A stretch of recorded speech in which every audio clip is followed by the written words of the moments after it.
Como siempre, parece que los haitianos lo están pasando mal en la República Dominicana. Entendemos y respetamos la necesidad y el derecho del país a proteger sus fronteras y sus habitantes. A pesar de lo que ocurre en Haití, tratar a los nacionales haitianos peor que a los animales es inhumano e innecesario.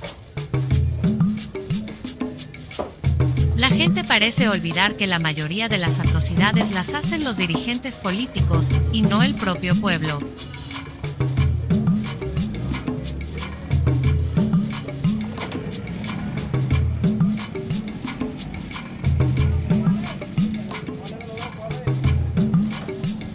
Trujillo decidió utilizar las muertes de los haitianos como capital político, y los antiguos líderes haitianos decidieron unir la isla. El pueblo solo se encontró en ese ambiente.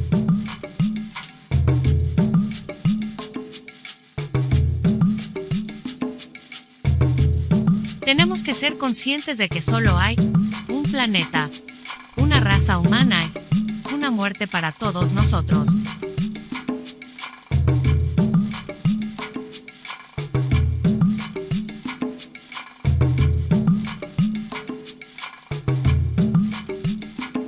Como dijo Martin Luther King, podemos aprender a coexistir como hermanos y hermanas en el respeto mutuo, o perecer juntos como tontos. Escojamos la vida para todos.